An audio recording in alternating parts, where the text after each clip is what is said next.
자, 여러분들 그 저번에 그 뭡니까 나희덕의 그 복숭아나무 곁으로와 마찬가지로 아마 이 선상탄 같은 경우도 함께 제시되어 있는 작품은 물론 시험 범위에 다 포함이 될 겁니다. 알겠습니까? 자, 그러니까 이제 여러분들 요 세 작품 전부 다 내용부터 정리를 한번 해보도록 합시다. 알겠죠? 자, 첫 번째 작품 임해창의 세장 속의 학이라고 하는 작품입니다. 한시입니다. 그죠? 자, 정리해 보도록 합시다.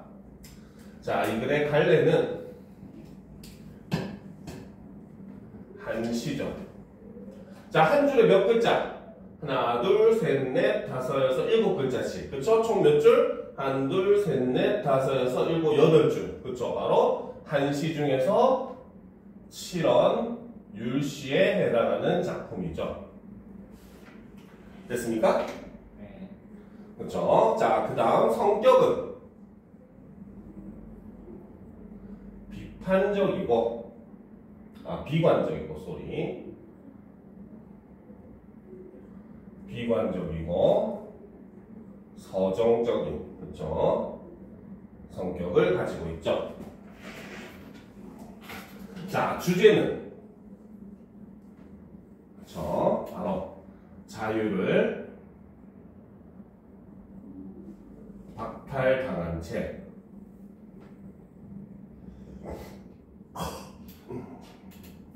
병든 몸에 대한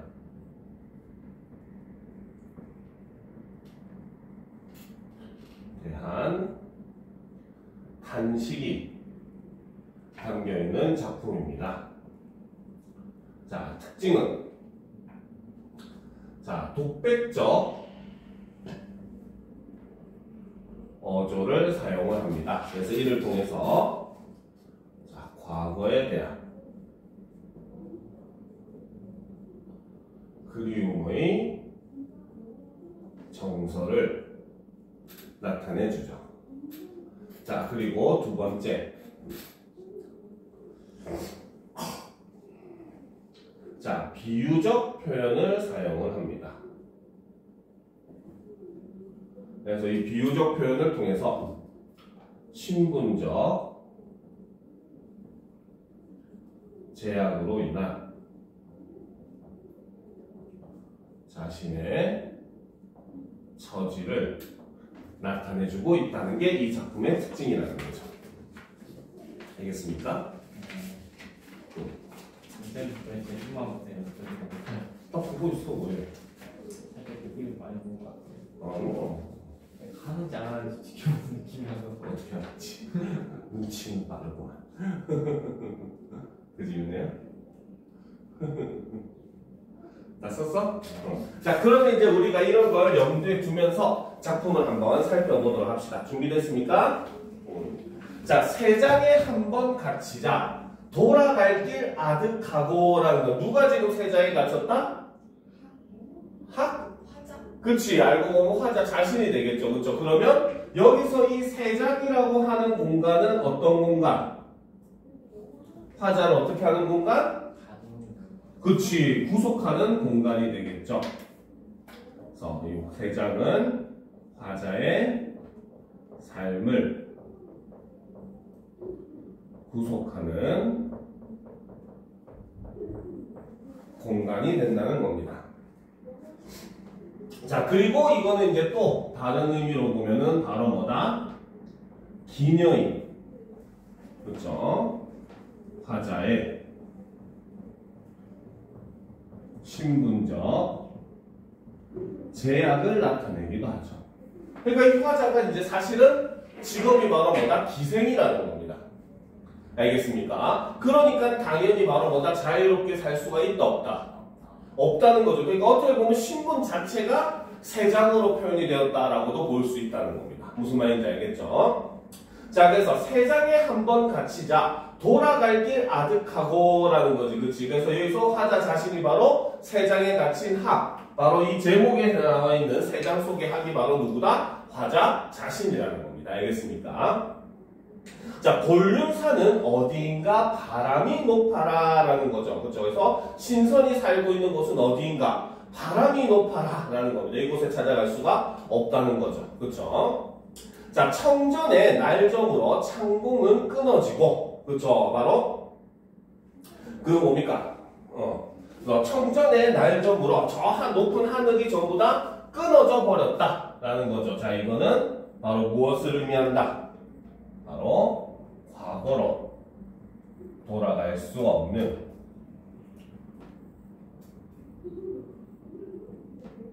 현재의 상황을 나타낸다 라고 볼 수 있다는 거죠. 근데 왜 과거로 돌아갈 수 없는 상황이에요? 왜 과거로 돌아갈 수 없어요? 지금 신분적 제약에 의해서 갇혀 있으니까 과거 자유롭던 삶으로 돌아갈 수가 없다라는 거죠. 근데 청정이 과거에 살다가 살던 것이에요? 아니, 청전도 역시 신선이 살고 있다는 것이죠. 원래 이제 의미는, 그러니까 사전적 의미는 그건데, 여기서 나오는 권륜산, 청전, 구령, 이거는 전부 다 신선이 살고 있다고 알려진 공간이거든요. 알겠습니까? 근데 지금 어떻게 보면 이 공간들은 화자가 자유롭게 살 수 있는 공간, 이상적 공간이라고 볼 수가 있는 거예요. 알겠습니까? 근데 그곳에는 날이 저물어가지고 그곳으로 이어지는 하늘이 어떻게 돼 있다? 끊어져 있다는 겁니다. 그러니까 그곳으로 나는 갈 수가 없다라고 얘기를 할 수 있다는 거죠.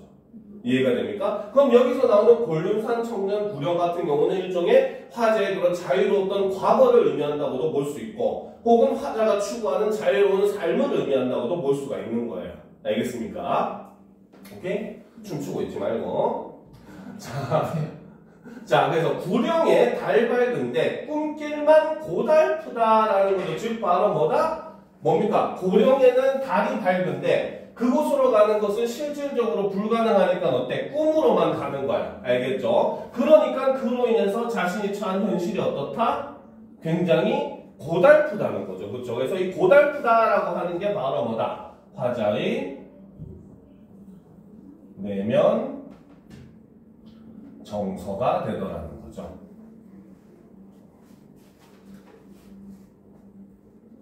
됐습니까?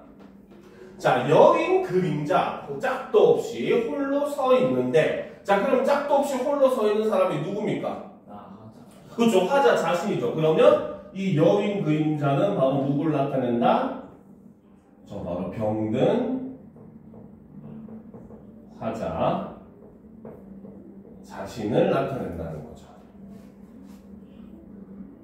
자, 그런데 이제 이 나는 어때? 짝도 없이 홀로 서 있대요. 그렇죠? 그러니까 여기서 우리는 화자의 외로움, 처지를 알 수가 있더라는 거죠.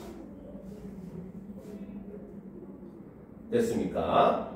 그렇죠? 자, 그런데 자, 저녁 까마귀 때는 스스로 신나 온 숲이 떠들썩이라는 거야. 나는 지금 이 방 안에서 혼자서 이렇게 고달프고 외롭게 있는데 병들어가지고, 그렇죠? 까마귀들은 어떻게? 때를 지어가지고 저렇게 신나가지고 온 산에서 떠들썩하게 지내고 있다라고 얘기를 한다는 거지. 그렇지? 그러면 여기서 말하는 저녁 까마귀 때 라고 하는 거는 바로 객관적 상관물로 볼 수가 있고, 그렇죠? 그죠? 그러면 이 저녁 까마귀 때가 떠들썩하다는 건 바로 뭐다? 바로 화자의 처지와, 그렇죠? 대립하는 자연물의 모습이 드러나더라는 거죠.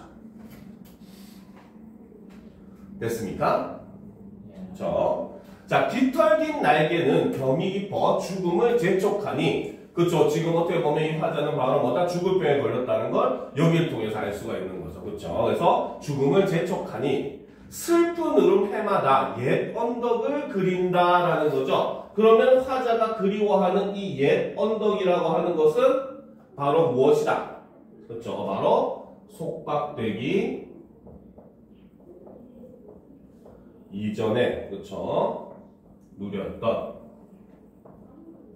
삶의 터전이라고 볼 수 있고, 이것은 과거의 자유로웠던 삶이다 라고 볼 수 있더라는 거죠. 알겠습니까? 그러니까 이 작품의 주된 정서 자체가 바로 뭐다? 그리움인 겁니다. 그리움. 알겠죠? 왜? 지금 나는 병이 든 채로 죽음만 기다리면서 이렇게 속박되어서 살아가고 있는, 마치 새장 속에 갇혀있는 새처럼 살아가고 있다 보니까 과거의 그런 자유로웠던 삶을 그리워하더라는 거죠. 그럼 아까 여기 있었던 골륜산, 청전, 구령 같은 경우는 전부 다 일종의 과거의 그런 삶을, 자유로운 삶을 나타낸다라고 볼 수 있다는 겁니다. 알겠죠? 자, 이 작품 같은 경우는 여러분들이 현대시 중에 보면 한하운이라고 하는 작가가 있거든요. 시인 중에. 그 사람의 작품과 연관지어서 보면 이야기가 굉장히 좋습니다. 알겠죠? 왜? 실제로 한하운이라고 하는 시인은 그 6.25 전쟁 중에 이제 그 전쟁을 하다가 의가사 제대를 하고 집으로 돌아오게 되는데, 그 의가사 제대의 이유가 바로 뭐였냐면은 바로 나병, 문둥병에 걸립니다. 알겠습니까? 문둥병이 뭔지 몰라요? 문둥병이 뭔지 몰라요? 사람은 살아있는데 살이나 이런 게 막 썩어갑니다. 산채로서 몸이 썩는 병입니다. 시체처럼. 알겠습니까? 그러면 심해지면 막 손가락도 뚝뚝 떨어져 버리고, 썩다가 코도 이렇게 뚝 떨어져 버리고 막 그럽니다. 막 온몸에 진물이 나면서. 알겠죠? 그래서 이걸 나병 혹은 문둥병이라고 하거든요. 그 교회에서도 보면 그 뭡니까? 예수가 십자가를 지고 올라가는 골고다 언덕 밑에 보면은 나병 환자들이 모여서 사는 마을이 있었다고 얘기를 하죠. 그러니까 예수가 죽으면서 그 예수가 죽을 때 그 나병 환자들이 오히려 예수의 죽음을 막 슬퍼하니까 하늘에서 비가 내리면서 나병 환자들의 병이 씻은 듯이 낫게 되고 막 그런 모습이 나오거든요. 알겠습니까? 그래서 이제 한하운이라고 하는 시인이 실제로 이제 나병에 걸리게 돼요. 근데 이제 실제로 이 나병은, 문둥병은 전염이 되지 않는데요. 생긴 거는 막 진물이 질질질 흐르고 막 이러니까 마치 그거에 닿으면 옮은 것 같고 이렇게 느껴지는데, 실제로는 전염이 되는 병은 아니랍니다. 근데 옛날 사람들은 그런 지식이 없다 보니까 나병은 전부 다 전염병으로 생각을 했거든요. 그래서 나병 환자들을 한 곳에다 이제 좀 몰아서 살게 하는 그런 모습들 많이 보이는데, 그래서 실제로 한하운이라고 하는 시인도 집에서 골방에 숨어서 지내게 됩니다. 그러면서 이제 많은 시를 남겨요. 그래서 대표적인 작품이 파랑새라는 작품이 있거든요. 그래서 나는 죽어서 파랑새 되어 푸른 하늘 푸른들 한없이 날아다니기 막 이렇게 얘기를 하거든요. 바로 뭐야? 자기가 나병으로 인해서 갇혀 살고 있다 보니까 거기에서 벗어나고 싶다는 그러한 욕망을 파랑새라고 하는 시를 통해서 소재를 통해서 나타내고 있는 시거든요. 그래서 이 이매창의 세장 속의 학과 굉장히 유사한 그런 모습을 보이는 시니까 이 한하운의 시와 함께 비교를 하면서 읽으면 여러분들이 훨씬 더 이해하기가 쉬워질 겁니다. 알겠습니까? 자, 그럼 이제 또 두 번째 작품으로 넘어갑시다. 두 번째 작품이 여러분들 표에 있었던 시험범위죠. 그렇죠? 선상탄 보도록 합시다. 자, 이것도 역시 먼저 정리부터 하고 내용으로 들어가 보도록 합시다. 알겠죠? 자, 박인노의 선상탄. 자, 이 글의 갈래는 전쟁 가사입니다. 성격은 우국적, 나라를 걱정하는 모습을 보이고, 다음 비판적, 그 다음에 기원적, 소원을 빈다는 거죠. 자, 주제는 전쟁 발발에 대한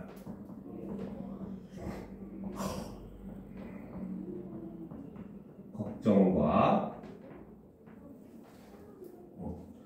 태평성대에 대한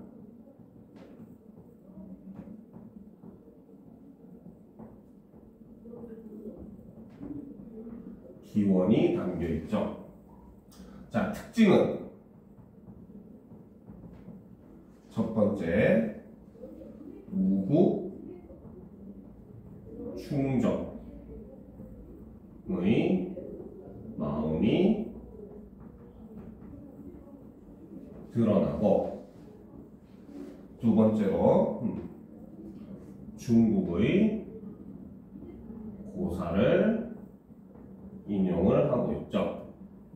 그리고 마지막 세 번째, 외적에 대한 강한 적개심을 드러내고 있는 작품이 바로 이 박인노의 선상탄이라고 하는 작품입니다. 알겠습니까? 자, 실제로 이제 박인노는 그 임진왜란 당시에 무인으로서 전쟁에 참여를 합니다. 알겠습니까? 그러니까 예전에 배웠던 그 박인노의 누앙사 같은 작품에도 보면은 그 뭡니까 막 전쟁을 몇 해 동안에 하면서 그 이시석별하여서 막 피를 막 밟고 시체를 넘어서서 전쟁에 참여하는 모습을 막 묘사를 하거든요. 그러니까 박인노의 그런 어떻게 보면 임진왜란에 참전했던 그러한 그 모습들이 이렇게 작품 속에 드러난다고 볼 수 있다는 거죠. 알겠습니까? 자, 그러면 선상단 처음부터 보도록 합시다. 자, 조그만 이 몸이 병중에 들었으니, 자, 여기서 바로 이 몸, 이게 바로 화자 자신이 되는 거죠. 자, 그래서 내가 지금 조그만 이 몸이 병중에 들었으니, 병이 들었으니, 그쵸? 분풀이도 한풀이도 어려울 듯 하건만은, 그러니까 병이 들어가지고 힘도 없으니까 분풀이도 한풀이도 하기가 힘들었다는 거죠.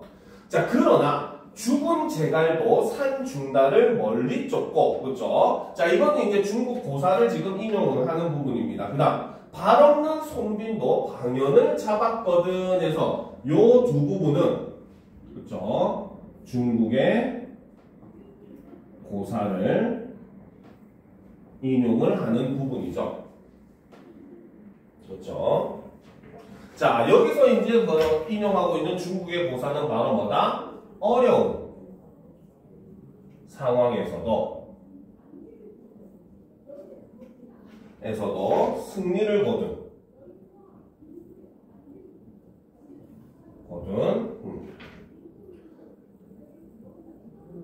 인물들의 이야기를 보여준다는 겁니다. 즉 그 말은 자신도 이렇게 병이 들었지만 어떻게 하겠다? 바로 이렇게 왜적들을 물리치겠다라고 하는 화자의 의지를 이렇게 나타낸다라고 볼 수 있다는 거죠. 알겠습니까? 그래서 이제 그 고사에 따르면은 죽은 제갈골명이 살아있는 사마이를 이제 멀리 쫓아냈다고 하는 고사가 있습니다. 알겠습니까? 삼국지에 보면. 오케이? 귀신인가 봐요. 그렇죠? 그 다음에 이제 발 없는 손빈도 방연을 잡았다는 게 손빈의 친구인 이제 방연이 손빈의 다리를 잘랐지만 손빈에게 오히려 죽음을 당하게 됩니다. 알겠죠? 손빈이 다리가 잘린 채로 복수를 하게 되는 거죠. 알겠죠? 그러니까 이렇게 어려운 상황에서도 승리를 거둔 인물들의 고사를 인용을 함으로써 자신도 이렇게 병이 들고 했지만 어떻게 자신의 뜻을 이룰 것이다 라는 의미로 볼 수 있다는 겁니다. 알겠습니까? 자, 하물며 이 몸은 수족을 갖추고 목숨을 이었으니, 즉 앞에 있었던 바로 뭐다? 제갈은 죽어서도 뜻을 이루었고 손빈도 발이 없는 상태에서도 뜻을 이루었는데 나는 그들보다 낫다는 거야. 손과 발도 있고 살아있으니까. 알겠습니까? 그래서 하물며 이 몸은 수족을 갖추고 목숨을 이었으니 쥐떼 개떼 도적, 그렇죠? 바로 여기서 얘기하는 쥐떼 개떼 도적들, 이게 바로 누구다? 바로 왜적이 되는 거죠. 바로 임진왜란 때 쳐들어온 왜적들이 되는 거죠. 그렇죠? 그래서 도적들을 잠시나마 저할 쏘냐, 두려워할 쏘냐, 두려워할 필요가 있다 없다? 없다는 거죠. 그렇죠? 그래서 여기서는 서리법을 사용을 하고 있죠. 그렇죠? 자, 그래서 이 서리법을 사용해가지고 뭘 나타냈다? 그렇죠? 바로 외구 격퇴에 대한 결연한 의지를 드러내고 있다라고 볼 수 있다는 거죠. 알겠습니까? 자, 계속 봅시다. 자, 비선에, 그쵸, 나르는 듯이 빠르는 배에, 그쵸, 달려들어 선봉을 거치며 부대의 맨 앞을 거치며 9,10월 서릿바람에 낙엽같이 해치리라 라는 겁니다. 그쵸? 즉 바로 뭐다? 내가 이렇게 촥 날아가듯이 굉장히 빠른 배에 달려들어가 선봉에 가가지고 뭡니까? 적을 무찔러라 하고 외치면 어떻게? 적군들은 9월 10월 서릿바람에 떨어지는 낙엽같이 어떻게 전부 다 후두두둑 목숨을 잃게 될 것이다. 이렇게 얘기를 하더라는 거죠. 그쵸? 그래서 이를 통해서 바로 뭐다? 그쵸? 자, 여기서 이 9,10월 서릿바람에 낙엽같이라고 하는 것은 바로 뭐다? 죽음을 맞는 왜적을 비유하고 있죠. 그렇죠. 그래서 이를 통해서 바로 뭘 나타내고 있다. 바로 외적을 물리치려는 화자의 의지가 드러난다라고 볼 수 있다는 거죠. 알겠습니까? 오케이? 자, 7종 7금을 우리 늘 못하겠는가라는 거죠. 그래서 7종 7금은 밑에 뜻을 보면 알겠지만 총나라의 제갈량이 맹횡을 7번이나 사로잡았다가 7번 놓아주었다는 데서 유래한 말로 마음대로 잡았다 놓아주었다 함을 뜻한다라는 겁니다. 알겠습니까? 그래서 이 7종 7금 외적들을 이렇게 우리 마음대로 주무르는 것을 우리라고 못하겠는가 할 수 있다 없다? 할 수 있다가 되겠죠. 그렇죠? 역시 서리법을 사용함으로써 우리는 외적보다 뛰어나기 때문에 저들을 우리 마음대로 쥐었다 폈다 할 수가 있다라고 얘기를 하는 겁니다. 알겠습니까? 됐습니까? 자, 그 다음 또 이어서 보도록 합시다. 자, 어리석은 섬 오랑캐들아. 역시 누굽니까? 어리석은 섬 오랑캐. 그치, 외적이 되겠죠. 일본은 섬나라니까, 그치? 자, 어리석은 섬 오랑캐들아. 어서 항복하려무나. 항복한 자 안 죽이는 법. 너를 굳이 섬멸하랴라는 거야, 그치? 자, 여기서도 서리법을 사용함으로써 항복을 하면은 죽인다, 안 죽인다? 안 죽인다는 거야, 그치? 그래서 바로 항복을 권유하는 이러한 부분이라고 볼 수 있다는 거죠.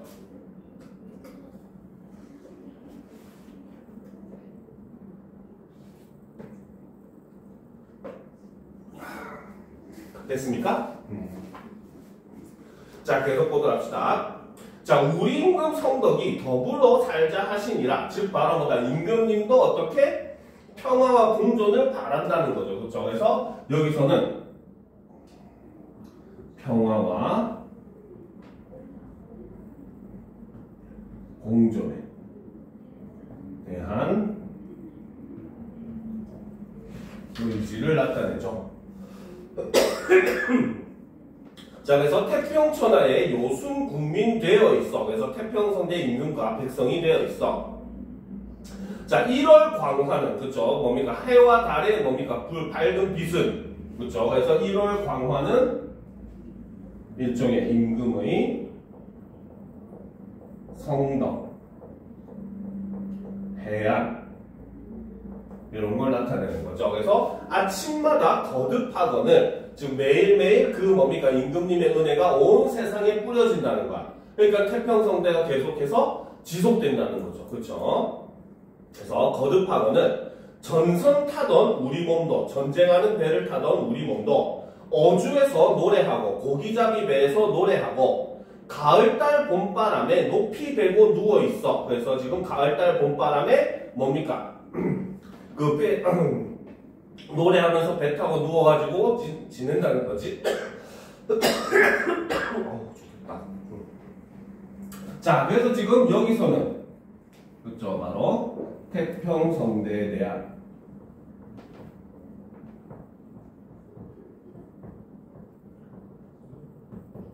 소망을 나타내는 거죠.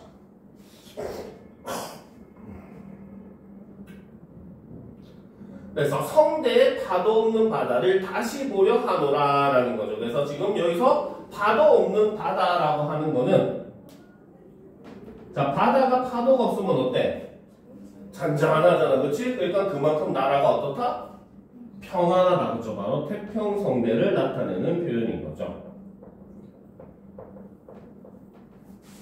그래서 그 바다를 다시 보려 하노라 라고 얘기함으로써 바로 뭐다? 태평성대가 다시 오기를 기원하더라는 거죠. 알겠습니까? 그래서 바로 뭐다? 우리가 지금 이렇게 우리는 당연히 나는 아직 비록 병이 들긴 했지만 그쵸? 그래도 전쟁에 나갈 힘이 있고 그래서 그 전쟁에 참여하면은 너희를 다 죽일 거야. 그러니까 너희는 바로 뭐야? 항복하면은 목숨만은 살펴줄게. 어차피 우리 임금도 뭡니까? 그 평화와 공존을 바라고 있으니까 너희가 항복하면 살려줄게. 그러면 이제 우리나라는 다시 어떻게? 평화로운 태평성대가 돼서 우리는 전쟁을 타는 배가 아닌 고기잡이 배를 타면서 즐기면서 살 수 있을 것이다. 이렇게 얘기하는 작품이 바로 이 박인노의 선산탄이라는 겁니다.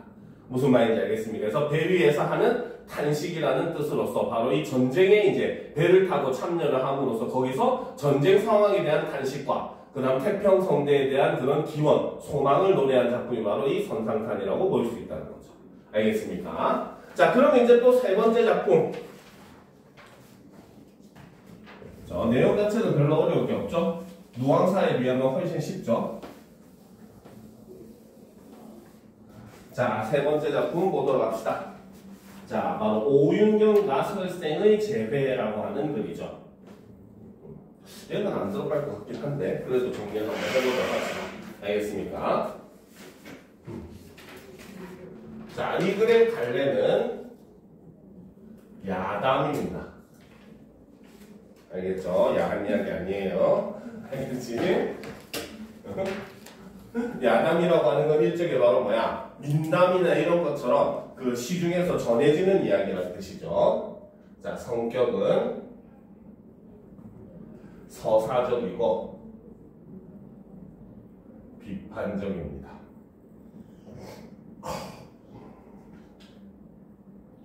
주제는 기강이 무너진 정치 현실에 대한 환멸로 은거를 택한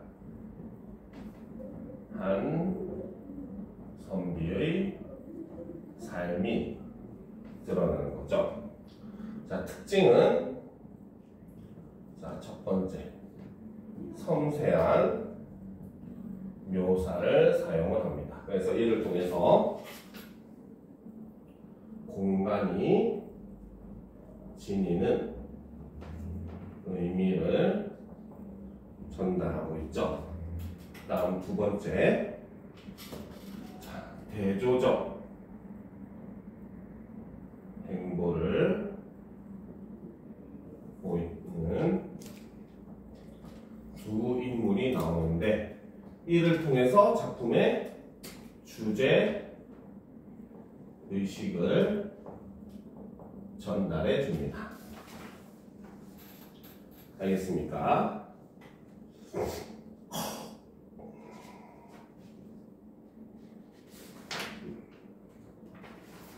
됐습니까?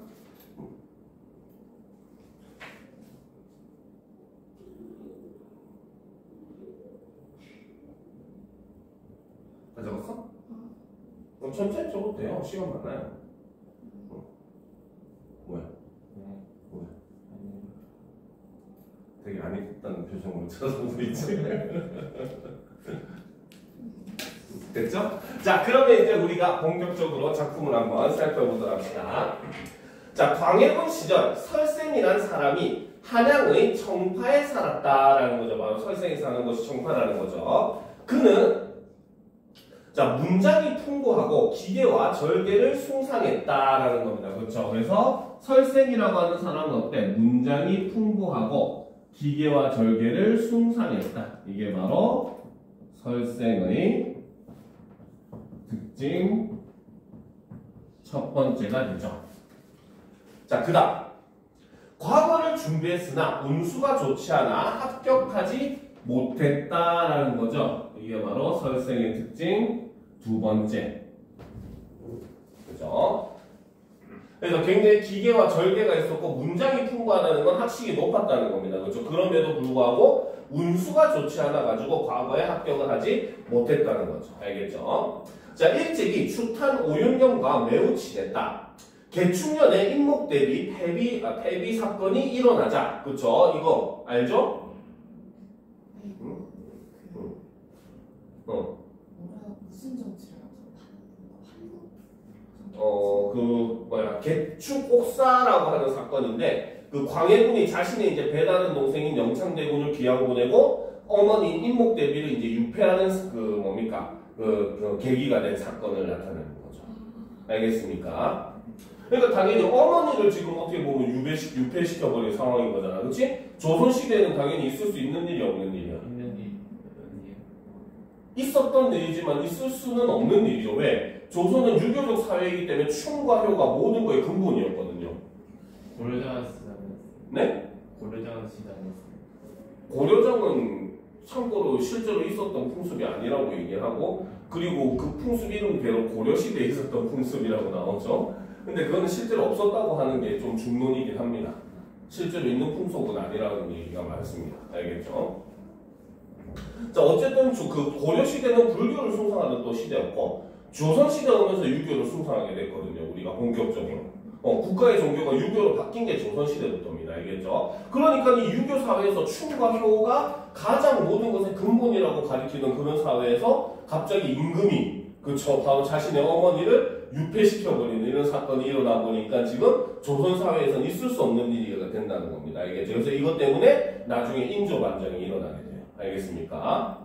오케이? 자, 그래서 봅시다. 그래서 인묵대비 폐비 사건이 일어나자 설생은 계연이 오윤겸에게 말했다. 윤리와 기강이 사라졌으니, 그쵸? 지금 아까 얘기했죠? 윤리와 기강이 사라졌다. 그쵸? 이게 바로 뭐 때문에? 인묵대비 폐비 사건 때문에 요렇게 얘기를 한다는 거죠. 알겠습니까? 바로 효를 어떻게? 효를 무시하는 현실이라는 거죠. 임금이라고 하는 자가 어찌 효를 잃어버리고 자신의 어머니를 이렇게 유폐시킬 수 있냐라는 겁니다. 그러니까 삼강오륜이 지금 무너졌다라고 생각을 하는 거죠. 그렇죠? 그러니까 윤리와 기강이 사라졌으니 그죠? 벼슬은 해서 뭐 하겠나 할 필요가 있다 없다? 없다는 거죠. 그렇죠? 자, 나와 함께 유람이나 떠나지 않겠나? 오윤겸은 부모님이 살아계시기에 멀리 떠날 수 없다며 사양했다라는 거죠. 그렇죠? 그러면 오윤겸은 어떤 것을 선택했다? 살아계시기에 멀리 떠날 수 없다며 사양했다. 자, 이게 바로 오윤겸이 설생과 떠나지 않은 이유라는 거죠. 그리고 이를 통해서 오윤겸은 바로 뭐다?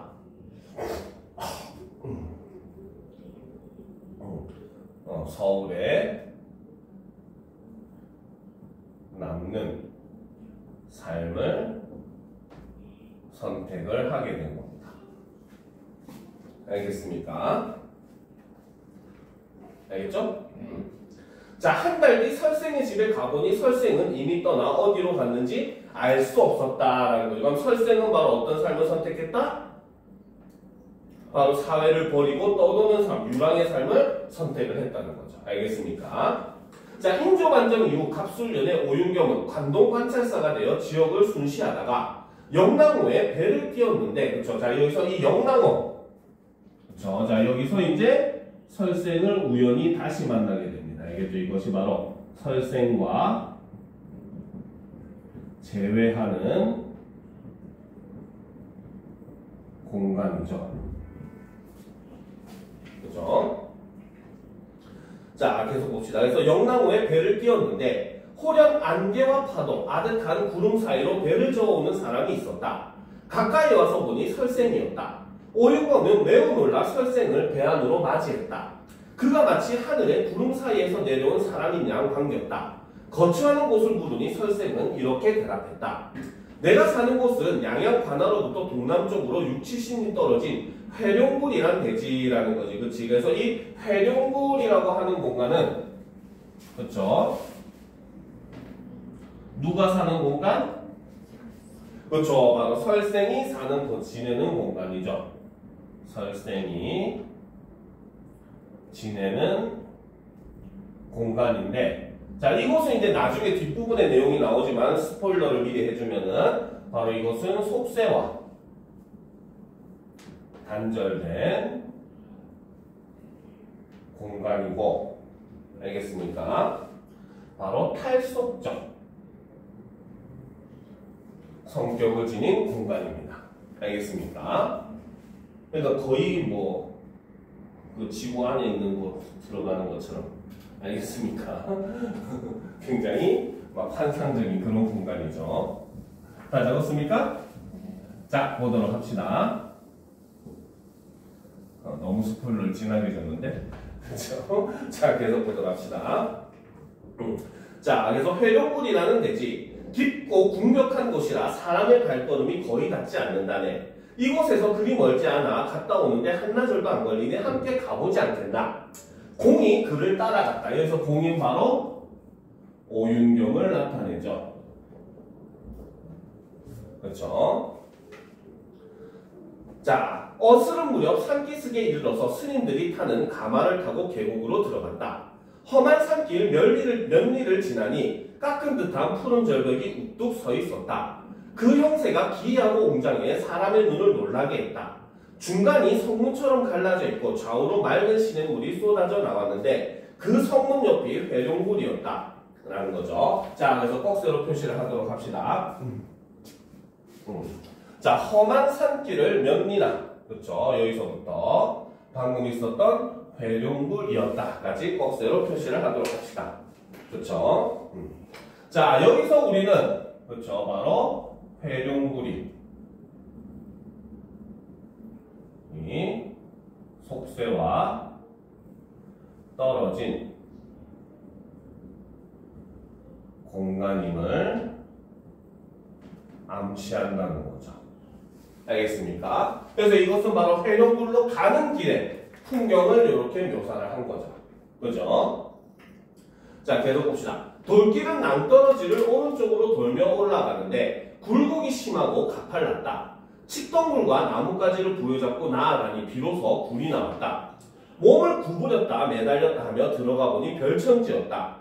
그곳은 땅이 매우 넓고 토질도 비옥하여 거주하는 사람들도 많았다라는 거지, 그치? 자, 그래서 이 비육, 뭡니까? 회룡굴 안에 들어가 보니까 어떻다? 그곳은 땅이 매우 넓고 토질도 비옥하여 거주하는 사람들도 많았다는 거죠. 이게 바로 회룡굴의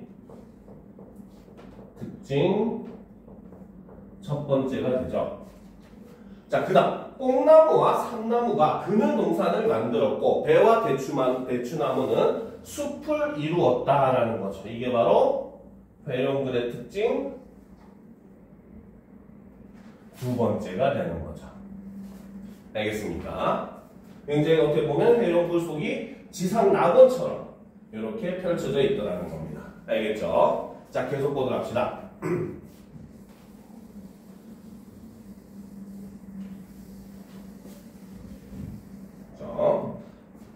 자, 설생의 거처는 굴 한가운데 있었는데 지극히 화려하고 그윽했다.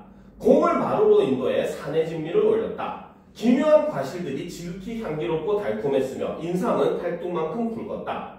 서로 이끌며 밖으로 나갔다. 수풀과 산봉우리, 샘물과 뭇돌의 기괴하고 웅장하고 화사한 모습은 이루다 형용하기 어려웠다라는 거죠. 자, 그러면 여기서 드러나는 것도 화사한 모습도 역시 회룡굴의 특징 세 번째가 되는 거죠.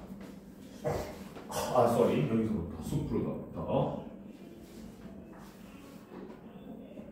됐습니까? 자, 계속 보도록 합시다. 오윤경은 마치 당장산에 들어온 듯 황홀하여 자기가 벼슬살이를 하고 있는 것이 추하게 느껴졌다. 오윤경이 설생에게 말했다. 산수가 맑고 깨끗해서 정말 마땅히 은자가 지낼만 하네 그려. 가게가 풍족하지 않을 텐데 산중에 이런 것들을 어떻게 마련했나? 설생이 웃으며 대답했다. 내 일찍이 왕래하며 노는 데가 이곳만이 아니라네. 내가 속세에서 도망쳐 나온 뒤로부터 내키는 대로 유람하며 구경하느라 하루도 한가한 날이 없었지. 서쪽으로는 속리산에 들어가 보았고 북쪽으로는 묘양산까지 갔으며 남쪽으로는 가야산, 두류산 승지를 찾았지. 무릇 동방의 산천 가운데 특별히 절경으로 알려진 곳은 거의 다 가보았다네.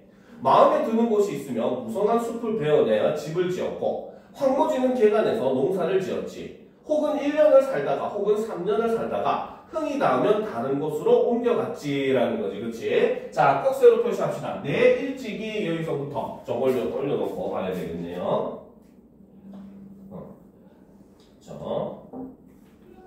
내 일찍이 여기서부터 바로 뭐다? 다만 세상 그쵸? 소리. 갑자기 기억이 안 나네. 다른 데로 옮겨갔지까지. 다른 곳으로 옮겨갔지까지 꺽쇠로 표시합시다. 네, 일찍이부터 다른 곳으로 옮겨갔지. 자, 꺽쇠로 표시했습니까? 그쵸? 자, 여기서 제시된 게 바로 뭐다? 속세를 떠난 뒤의 설생의 삶을 요약, 제시를 하고 있는 부분이죠. 자, 그래서 이 모습을 통해서 우리가 알 수 있는 설생의 삶은 어땠다? 바로 특정 장소에 얽매이지 않고 자유롭게 유랑하는 삶을 살아왔다는 거죠. 됐습니까? 됐죠? 자, 이런 이유로 내가 거주하는 곳 중에는 산의 기이함과 물의 절묘함, 그리고 논과 집의 넓고 화려함에서 이것보다 열매는 더한 것도 많다네. 다만 세상 사람 중에는 아는 이가 거의 없지라는 거지, 그치? 자, 계속 이어서 보도록 합시다. 자, 오윤경이 설생의 종들을 보니 모두 준수하고 아름다웠다. 많이들 악기는 익히고 있었는데 물어보니 모두 첩의 자식들이었다. 가무를 하는 미희도 연하운명되었는데 모두 오묘하게 아름다웠다. 그래서 오윤경이 더욱 기이하게 여겼다. 그렇죠? 바로 뭡니까? 자, 오윤경은 설생의 특이한 모습을 보면서 티끌 같은 세상에 얽매인 자기를 되돌아보며 한숨을 쉬고 흐느꼈다라는 거지. 그렇지? 그래서 지금 오윤경은 그렇죠?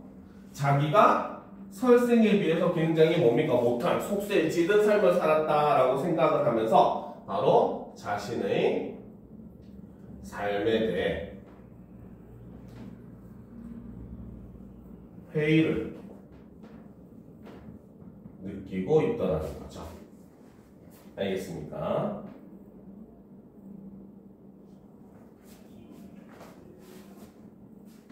됐습니까? 그렇죠? 자, 시를 지어 설생에게 주었다. 거기서 이틀을 머물고는 떠나오면서 설생에게 부탁했다. 뒷날 반드시 한양으로 와서 나를 방문해 주게나. 그로부터 3년 뒤 과연 설생이 오윤경을 찾아왔다. 그렇죠? 지금 부탁을 들어준 거죠. 오윤경은 그때 전조를 잡고 있어 설생에게 벼슬을 추천하려 했다. 그러자 설생은 수치스럽게 여기고 작별 인사도 없이 떠나버렸다 하는가. 즉 바로 뭐다? 자신을 벼슬 자리에 추천하려고 한 거에 대해서 굉장히 불쾌함을 느끼게 됐다는 거죠. 자, 오윤경이 휴가를 얻어 설생을 만나보자 고개를 넘어 회룡굴에 갔다. 그러나 그곳은 이미 폐허가 되어 있었고 설생은 어디로 갔는지 알 수가 없었다. 사람 중에도 아는 이가 없었다. 오윤경이 그 기이한 행적에 크게 탄식하고 애석한 마음으로 돌아왔다라는 겁니다. 알겠죠? 그래서 여기서는 지금 두 사람의 삶이 대비가 되고 있죠. 바로 오윤경의 삶과 설생의 삶이 대비가 되고 있습니다. 오윤경은 바로 뭡니까? 지역에 그대로 남아가지고 관직에 나아가는 삶을 선택한 일종의 속세의 삶을 선택한 인물이었고, 반면에 설생이라고 하는 인물은 뭡니까? 속세를 떠나가지고 유랑하면서 뭡니까? 신선과 같은 그런 삶을 선택을 한 거죠. 결과적으로 이 글의 글쓴이는 누구의 삶이 더 올바른 삶이었다? 설생의 삶, 오윤경의 삶.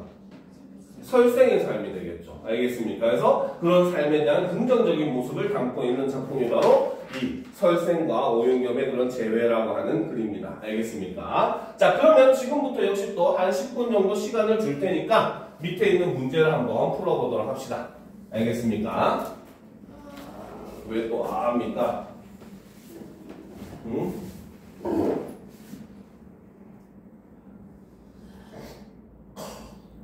빨리 안 풉니까?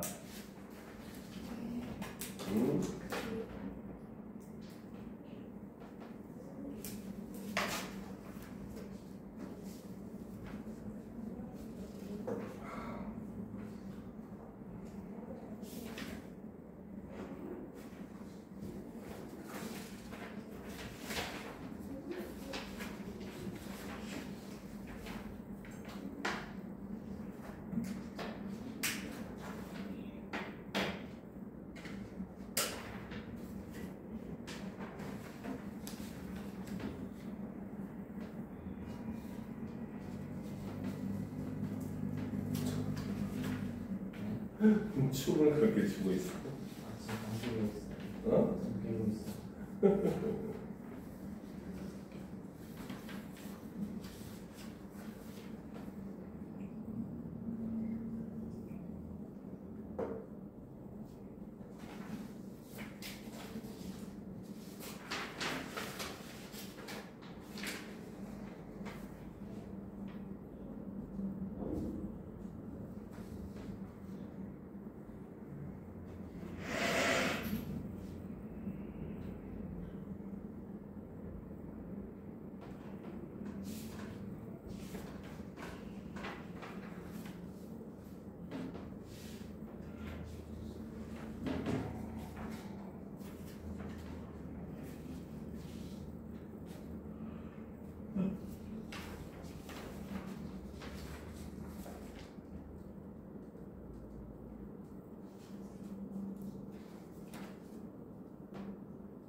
풀었어? 아니 부푼이래요. 너무 빨리 풀었네.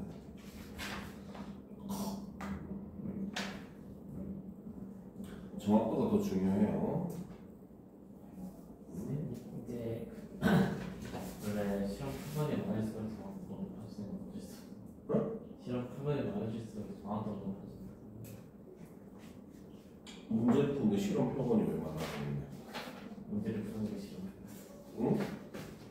아닙니다. 근데 그거는 그러니까 그거는 실험에서 통하는 말이지 문제 푸는 데는 잘 안 통해요. 그러니까 문제는 푸는 거보다 오답이 더 중요합니다. 항상.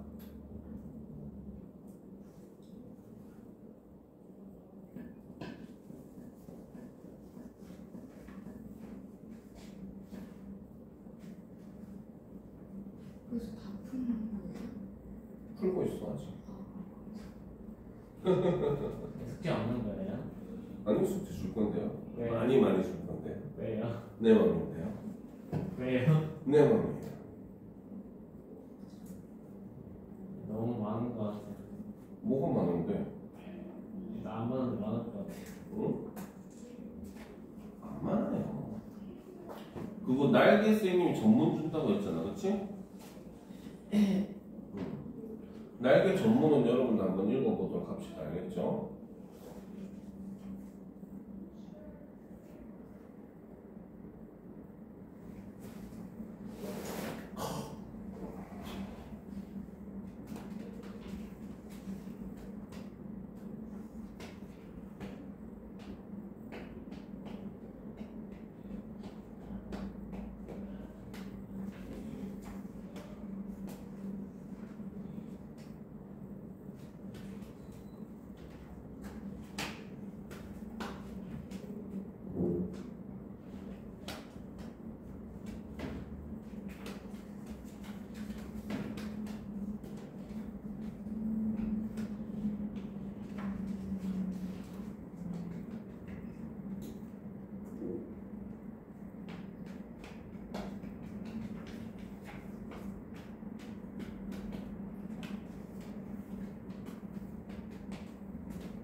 치지 마. 나도 공부하는데 가면 되지.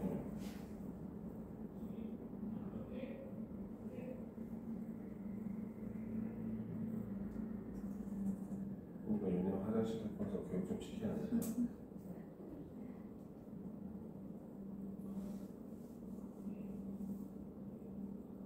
잘하고 계지. 어? 몽롱해요 지금. 어? 살짝 몽롱해요. 쌤도 못 먹네. 쌤도 지금 밥을 잠을 못 자서.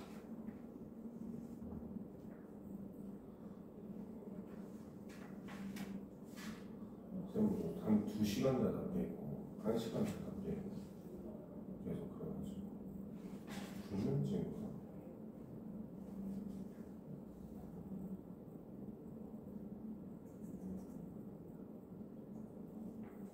이제 이거 풀이만 하면 마무리할 거니까 한번 풉시다. 알겠죠?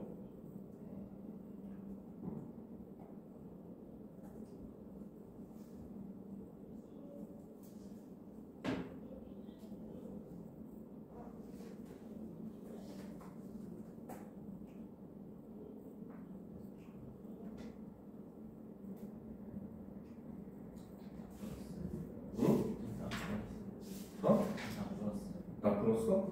1번에 어? 1번 손가락으로 틀렸어. 2번에 틀렸어. 3번에 틀렸어. 4번에 틀렸어. 5번에 틀렸어. 6번에 틀렸어. 와 완전 정말 답사이로 막 하구만. 벌써 것 같았어.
다 풀었어요?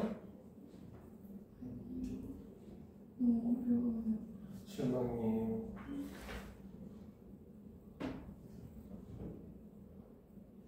다 풀었어?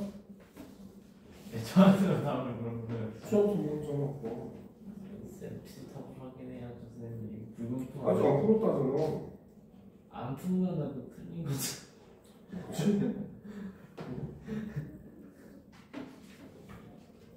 전 풀었지만 틀린 거죠. 제가 안 틀려서 틀린 거라고요.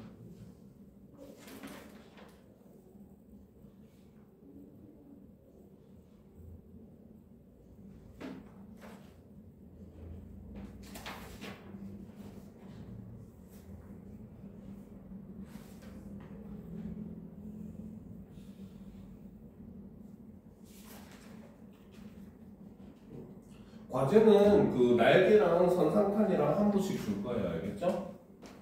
그 다음에 날개는 원문 주고 이제 그거 한번 읽어보고. 몇 문제? 어? 몇 문제?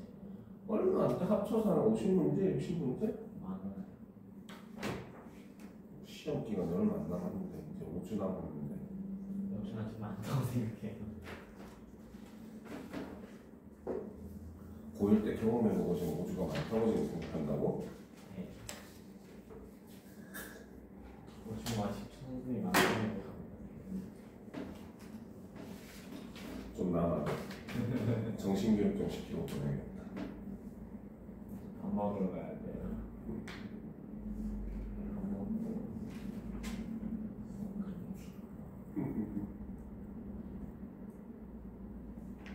몇 번 풀고 있어요, 얘네? 지금 왜 이렇게 늦지? 아니 3번에서 어. 시간 다 썼어요. 그럼 안 되지. 그러니까 당연히 모의고사 할 때 시간 부족하지. 아 근데 지금은 그냥 원래는 넘어갔을 텐데 안 넘어가가지고 지금 모여서 푸는 게 들어야 되는 거죠. 그거는 아니긴 한데 가능하면 시간 안에 풀어야긴 해야지.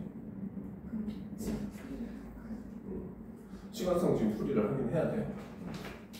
자, 그러면 1번부터 우리가 한번 풀이를 해보도록 합시다. 알겠죠? 자, 가와 나. 그죠? 가는 아까 앞에서 뭡니까? 세 장 속의 합이었고, 그죠? 나는 바로 선상탄이었죠? 자, 가와 나에 대한 설명으로 가장 적절한 것을 고르라고 되어 있네. 그지? 자, 가와 나에서 모두 색채감이 있는 시어를 대조하여 화자가 처한 현재 상황을 감각적으로 부각하고 있다. 맞습니까? 틀립니까? 틀렸죠. 왜? 지금 가와 나 모두에서는 색채감이 있는 시어 자체가 사용되지가 않았어요. 알겠습니까? 그죠? 그러니까 당연히 색채감이 있는 시어가 없고 그걸 또 대조했다고도 볼 수가 없다는 거야. 무슨 말인지 알겠죠? 자, 그렇기 때문에 이거는 이제 그 틀린 표현이라고 볼 수 있고 굳이 따진다면은 가 정도는 우리가 이걸 맞다고 볼 수도 있기는 합니다. 왜? 세 장 속의 학이 누굽니까? 화자 자신이잖아. 그렇죠? 학은 무슨 색? 하얀색. 그 다음에 화자의 처지와 대비된 존재가 뭐가 있었어? 까마귀. 그렇죠? 그러니까 이거를 굳이 좀 넓은 의미로 보게 되면은 가는 맞다고도 볼 수 있기는 합니다. 근데 나는 특히나 완전히 틀리게 된 거예요. 알겠습니까? 그래서 가에서는 뭐가 드러난다? 학과 대비되는 까마귀의 처지를 통해서 이 학이 화자 자신이라고 했죠. 그죠? 자, 그런데 나는 완전히 아예 그런 건덕지조차 볼 수가 없다라는 겁니다. 알겠습니까? 자, 2번. 가와 나에서는 모두 화자의 의지와 대립하는 자연물을 묘사하여 화자의 복잡한 심리를 극적으로 드러내고 있다. 예. Yes? 맞지 않나요? No? Yes? 왜 no입니까?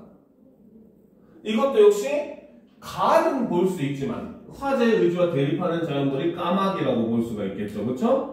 그래서 가에서는 볼 수 있지만 나에서는 역시 볼 수가 없죠. 이런 모습은. 선생님 근데 왜 대립이에요? 의지랑 같은 거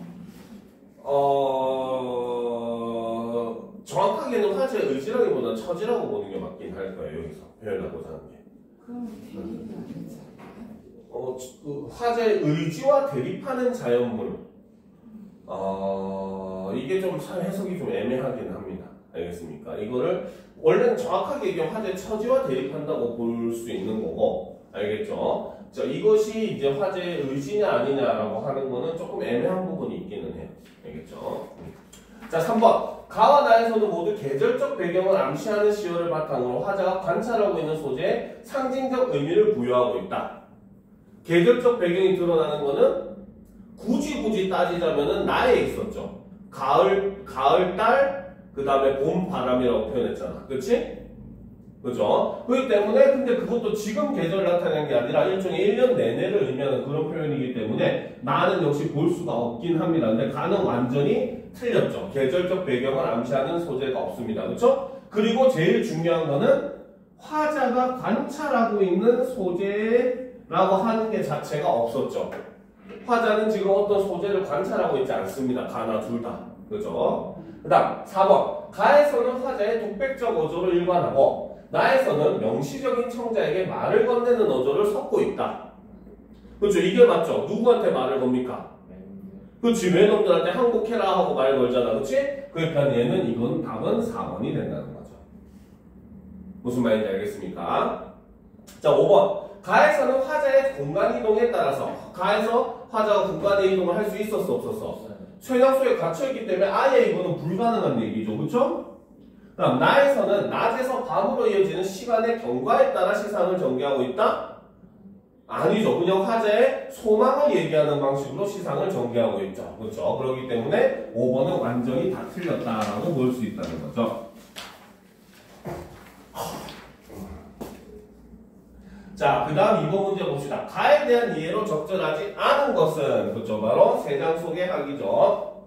자, 1행의 돌아갈 길은 2행의 곤륜산이라는 지명으로 나타나고 있다. 맞습니까? 틀립니까? 맞잖아요. 선생님이 아까 곤륜산, 그 다음에 뭡니까? 그 신선이 사는 공간을 나타내는 시어 3개는 전부 다 바로 뭐다? 화자가 지향하는 공간, 일종의 자유로운 세상. 그리고 이것은 작품 내부에서 봤을 때 과거의 그런 자유로웠던 삶, 이런 걸 의미한다고 볼 수 있잖아요. 그렇죠? 그러니까 당연히 이행에서 곤륜산이라고 하는 지명이 바로 화자가 돌아갈 길이라고 볼 수 있겠죠. 그렇죠? 다음 2번. 자, 3행의 외부 풍경과 4행의 내면적 감정은 대조적으로 드러나고 있다. 맞지 않나요? 3행이 뭐라고 되어 있습니까? 3행. 세 번째 줄. 장본이 끊어지고. 창공이 끊어졌대. 네. 갈 수 있다는 소리야, 못 간다는 소리야? 못 가요. 그치. 그러면 대조적이 아니라 뭐다? 일관적으로 나타내는 거죠. 알겠습니까? 그래서 답은 2번이 되는 겁니다. 그래서 오히려 이제 외부 풍경을 통해서 내면적 감정을 드러내고 있다라고 하는 게 더 맞는 말이 되는 거죠. 알겠습니까? 자, 5번. 제5행의 여인 그림자의 나약한 이미지는 7행의 병이기포로 연속되고 있다. 네. 어? 네. 그쵸, 맞죠? 그치? 그죠? 4번. 5행의 홀로라는 화자의 처지는 8행의 슬픈 울음과 연결되고 있다. 그쵸? 홀로 있기 때문에 외로움을 느껴서 슬픈 울음을 부는 거죠. 그 다음에 제6행과 제8행은 청각적 심상을 바탕으로 대조적 분위기를 나타내고 있다. 6행의 그 시어가 뭐였습니까? 응? 그렇죠. 저녁 까마귀 때는 스스로 신나 온숲이 떠들썩이라고 해서 청각적 이미지가 드러나고 있고, 그렇죠? 그 다음에 8행은 슬픈 울음 해마다 옛 언덕을 그린다 해서 울음소리, 하게 까까하고 하기 무는 울음소리를 통해서 청각적 심상을 통해서 나타내는데 이거는 그리워하는 그런 모습이잖아요. 그렇죠? 그래서 정답은 2번이 된다는 거죠. 알겠습니까? 자, 그 다음 이제 3번 문제로 넘어갑시다. 자, 이거 왜 이렇게 오래 시간이 걸렸을까? 자, 기읍부터 미음에 대한, 나의 기읍부터 미음에 대한 설명으로 적절한 것은 이라고 되어 있네요. 그렇죠? 자, 기읍에 제시된 이문과 니은에 제시된 이문의 상태는 서로 상반되면서 화자의 내적 갈등을 증폭한다. 맞습니까? 틀립니까? 자, 기읍에 제시된 이문이 뭐였습니까? 그렇죠? 자, 올려놓고 보면 기역에 제시된 이 몸이 조그만 이 몸이라는 거죠. 그렇죠? 그 다음에 니은에 제시된 이 몸은 수족을 갖추고 목숨을 이었다라고 했어요. 그렇죠? 자, 여기서 기역에 제시된 이 몸과 니은에 제시된 이 몸은 서로 상태는 서로 반대된다? 상반된다? 아니잖아요. 같은 사람이잖아요. 그렇죠? 그리고 이거는 화제의 내적 갈등을 증폭하는 게 아니라 오히려 그렇기 때문에 화자의 내적 갈등은 어때? 단호한 의지로 변화를 하고 있죠. 그렇죠? 외적을 물리치겠다는 거지. 자, 2번. 기역에 제시된 이 몸의 상태는 미음에서 우리 몸이 전선을 멀리하고 어주를 선택하는 배경이 됩니까? 아니잖아요. 그쵸? 그치? 지금 내가 바로 뭐다? 그냥 병이 깊었다라고 얘기했는데 이것 때문에 태평천하에서 살고 싶다는 거야? 아니잖아요. 그쵸? 그치? 자, 3번. 니은에 제시된 이 몸의 상태는 디귿에서 우리에게 주어진 7종 7금의 과업을 수행하는 조건으로 이어지고 있다. 맞습니까? 틀립니까? 그치, 맞는 거죠. 그쵸? 왜? 뭡니까? 그 중국 고서에 인용한 사람들은 목숨을 잃었거나 몸이 성하지 않은 상태에서도 자신들이 원하는 바를 이루었는데 나는 뭡니까? 목숨도 살아있고 몸도 성하니까 당연히 이 7종 7금의 업을 이룰 수가 있다라고 얘기하는 의지를 나타냈기 때문에 답은 3번이 된다는 거죠. 알겠습니까? 자, 디귿에서 우리가 하고자 하는 7종 7금에 대한 자신감은 리을에 제시된 너에 대한 화자의 태도와 상충해? 아니죠. 우리가 자신감이 있으니까 너보고 뭐라고 하는 거야? 항복해 하는 겁니다. 알겠습니까? 우리는 널 싸우면 이길 거니까 너희는 그냥 싸우기 전에 목숨 잃지 말고 항복해 하는 거잖아. 그렇지? 반대된다고. 서로 부딪힌다. 그러니까 여기서는 오히려 뭐라고 해야 됩니까? 7종 7금에 제시된 이제 7종 7금에 대한 자신감이 오히려 어떻게? 뭡니까? 너에게 항복을 뭡니까? 권유하는 모습으로 드러난다라고 해야 되겠죠. 알겠습니까? 5번. 리을에서 회유의 대상으로 설정된 너가 미음에 제시된 우리 몸에 포함됨으로써 화자의 내적 갈등이 해소되고 있다. 그렇죠? 여기서 너는 누구야? 외적이잖아. 그렇지? 그렇죠? 너는 그럼 당연히 우리에 포함될 수가 없겠죠. 그렇죠? 그래서 너희들을 물리치고 나서 우리가 이제 평화롭게 살 거다라는 걸 얘기하는 거기 때문에 우리에게 외적이 포함된다고 볼 수가 없다는 겁니다. 알겠습니까? 자, 4번 문제. 자, 보기에 제시된 공간을 바탕으로 다의 인물을 이해한 내용으로 가장 적절한 것은 이라고 되어 있네요. 그렇죠? 자, 한양 회룡굴, 한양 회룡굴이네. 그치? 자, 첫 번째 한양은 바로 뭡니까? 오윤겸이 벼슬을 살던 공간이고, 그쵸? 그 다음에 설생과 이별을 한 공간이죠. 그쵸? 그 다음에 여기서 회룡굴은 바로 뭐다? 오윤겸이 설생과 재회를 한 공간이고, 이것은 매우 아름다운 공간이었습니다. 그쵸? 그러다가 다시 한양으로 돌아와가지고, 이 한양에서 오윤겸은 설생을 초대를 해가지고, 설생에게 벼슬을 주려고 하죠. 근데 설생은 거기에 실망을 하고, 지금 현세에 실망을 하고 떠나버립니다.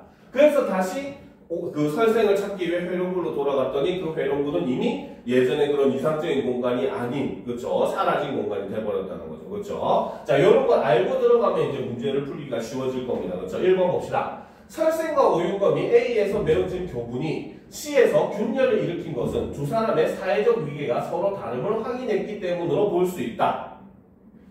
그쵸? 이게 틀렸죠? 사회적 위계가 서로 다름을 확인했기 때문이다라고 하는 게 틀린 게 되는 겁니다. 알겠습니까? 여기서 균열을 일으킨 이유는 바로 뭐 때문에? 설생이 떠나간 진정한 의미를 이해하지 못하고 설생을 다시 속세로 부르려 했기 때문이었다는 거죠. 알겠습니까?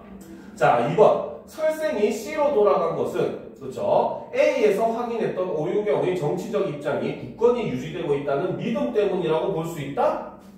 아니죠. 그저 뭐다? 친분 때문이라는 거죠.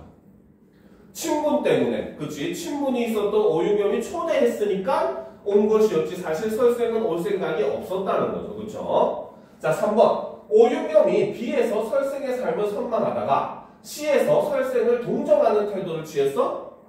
아니죠. 그쵸? 그래서 C에서는 설생을 동정하는 것이 아니라, 그쵸? 오히려 이런 사람이 뭡니까? 정치를 해야 된다라고 해가지고 추천을 하려고 했었는데 친구를 위하는 마음이었는데, 그치? 자, 하지만 그의 초라한 취한 것은 그의 초라한 행색이 아니라 오히려 뭐다? 오히려 설생을 뭡니까? 동경하는 마음이라고 봐야 되겠죠. 그죠?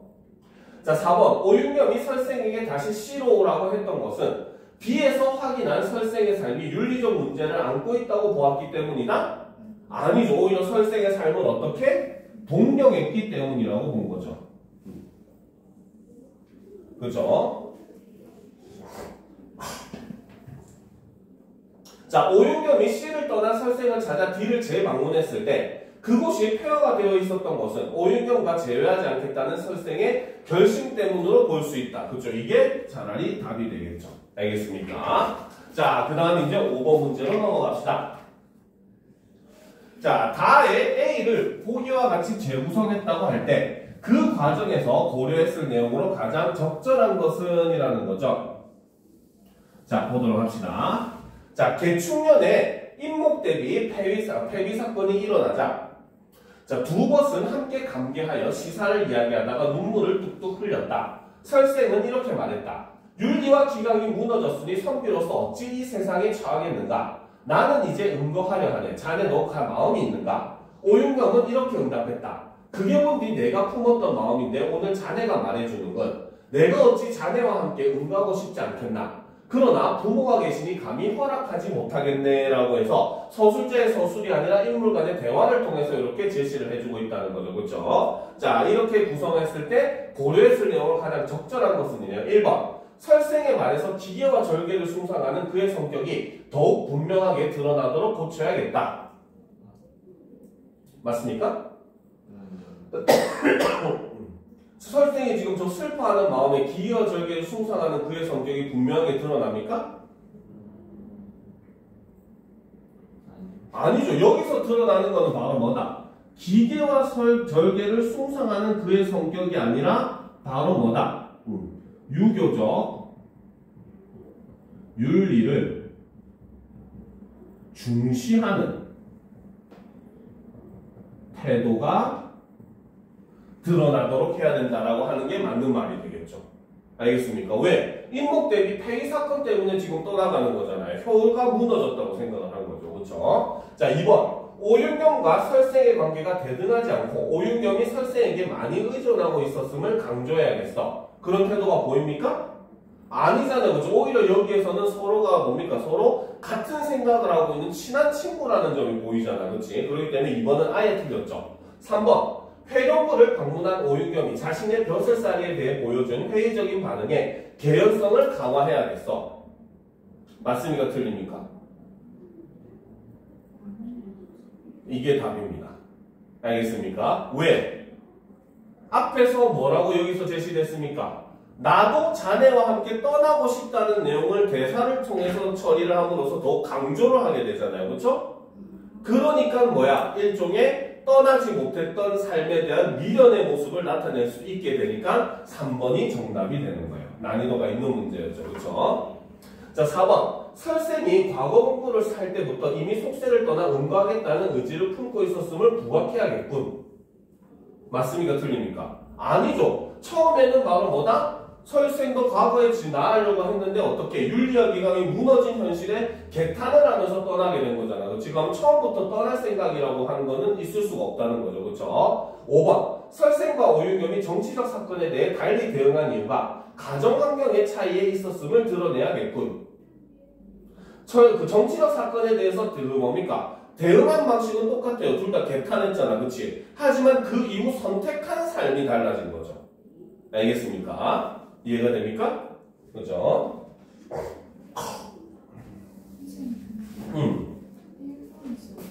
네. 윤리와 기강이 무너져가지고 응거를 하잖아요. 근데 이 부분에서 기계와 절개를 숭상한다고 할 수 있지 않아요? 아니죠. 기계와 절개는 바로 뭐야? 한 왕만을 섬기는 마음, 절개는 이런 걸 얘기를 하죠. 그렇죠. 그러니까 흔들리지 않는 그런 마음 이런 걸 얘기를 하거든요. 근데 이거는 바로 뭐야? 윤리가 무너진 걸 개탄하는 거기 때문에 기계와 절개와는 상관이 없습니다. 알겠습니까? 그러면은 윤리를 숭상하는 거예요? 그렇지. 유교적 윤리를 중시한다. 그렇죠. 숭상한다. 그러니까 유교를 숭상하는 태도라고 보는 게 맞겠죠. 알겠습니까? 자, 6번 문제 보도록 합시다. 자, 보기를 바탕으로 가부터 다를 감사한 내용을 적절하지 않은 것은 자, 개인 차원에서나 공동체 차원에서나 인간이 가진 욕망은 결핍과 충족을 거듭하면서 그 삶을 유지하게 한다. 자, 그래서 인간이 가진 욕망이 하는 역할은 바로 뭐다? 결핍과 충족을 거듭하면서 그 삶을 유지하게 해주는 역할을 한다는 거죠. 자, 그래서 인간은 결핍이 없던 과거를 그리워하기도 하고 그렇기 때문에 결핍이 없던 과거를 그리워하기도 하고 그 다음 미래의 욕망을 충족하려는 의지를 가지기도 한다는 거죠. 자, 문학에서 결핍이 충족된 상태는 대체로 이상향적 시공간의 형상으로 나타난다. 그래서 문학에서 얘기하는 이상향적 시공간이라고 하는 것은 무엇이다? 바로 결핍이 충족된 상태라는 거죠. 자, 가는 기녀라는 신분적 장벽에 갇혀 지냈던 작가의 자아를 중심으로, 나는 임진왜란에 참전했던 작가의 소망을 중심으로, 다는 세상에 대한 환멸 때문에 세속을 등진 한 인물의 삶을 중심으로 욕망의 결핍과 충족의 관계를 보여준다라는 거죠. 알겠습니까? 자, 1번부터 봅시다. 가에서 옛 언덕은 작가가 기녀의 처지로 속박되기 이전에 영위했던 삶의 터전으로서 병든 기녀라는 이중의 결핍감을 느끼지 않았던 과거의 시공간을 표상하고 있군. 맞습니까? 틀립니까? 그쵸. 바로 옛 언덕은 과거의 그런 자유로웠던 삶을 나타낸다고 볼 수 있다는 거죠. 2번. 나에서 화자는 우리 임금 성덕을 내세워 대외적으로는 어리석은 섬오랑캐에 관용을 베풀고 대내적으로는 요순 국민이 되겠다는 공동체 차원의 욕망을 부각하고 있군. 맞습니까? 틀립니까? 맞습니까? 틀립니까? 이거는 맞는 말이죠. 왜? 항복하면은 목숨을 살려주고 용서해주겠다고 하는 거거든요. 알겠습니까? 그래서 대외적으로는 바로 뭐다? 관용을 베푸는 모습이고, 근데 요순이라고 하는 건 중국의 대표적인 그 뭡니까? 그 태평성대를 이끌었던 왕이거든요. 알겠죠? 그래서 요순인 국민이 되겠다는 그 말은 바로 태평성대를 이루게 하겠다. 우리나라가 태평성대가 되었으면 좋겠다. 이런 의미가 되는 겁니다. 알겠습니까? 그러니까 이거는 맞는 말이 되는 거예요. 알겠죠? 3번. 나에서 화자는 전란을 하나의 결핍으로 여기면서 파도 없는 바다의 형상에 빗대어 전란 없는 태평성대가 자신이 추구하는 이상향적 시공간임을 보여주고 있군. 그쵸? 아까 파도 없는 바다가 바로 뭐다? 태평성대를 의미한다고 얘기했잖아요. 그쵸? 자, 4번. 다에서 오윤겸이 별천지 같은 회룡굴에서 한숨을 쉬고 흐느꼈던 것은 자신의 권력으로는 이상적인 세상을 만들어 욕망을 충족하기 어렵다고 판단했기 때문이겠군. 맞습니까? 틀립니까? 그치? 틀렸죠? 그렇죠? 이거는 바로 뭐다? 오윤겸이 이제 슬퍼한 것은 바로 뭡니까? 자신이 이루지 못했던 그런 뭡니까? 과거에 대한 일종의 그 결핍에 의해서 나타나는 거잖아요. 그치? 자신의 친구와 함께 떠나지 못하고 자기는 부모님 때문에 속세의 삶을 선택할 수밖에 없었던 그런 자신에 대한 뭡니까? 결핍에 의해서 나타나는 거기 때문에 4번이 틀렸다고 볼 수 있다는 거죠. 알겠어요? 이것은 권력으로는 이상적인 세상을 만들어 욕망을 충족하기 어렵다. 이런 것과는 전혀 상관이 없습니다. 알겠습니까? 과거 선택에 대한 후회, 결핍이라고 볼 수 있는 거죠. 알겠습니까? 자, 5번. 다에서 설생의 종들이 모두 첩의 자식들로서 회룡굴에 기거한다는 것은 그들이 속세에서 신분차별로 인해 느낀 결핍감이 회룡굴에서는 완화될 수 있었음을 암시하는군. 그쵸? 바로 뭡니까? 원래 현실에선 첩의 자식들이 어때? 전부 다 이제 서자로서 천민이란 말이죠. 그쵸? 근데 여기서는 다 같이 즐겁게 지내는 그런 모습을 보면서 일종의 평등한 사회의 모습도 볼 수가 있더라는 겁니다. 알겠습니까? 자, 오늘 수업은 여기까지 하도록 하겠습니다. 오늘 한 것 중에 다른 거 궁금한 거 있습니까? 없죠? 그쵸? 자, 숙제 줄 테니까 받아가.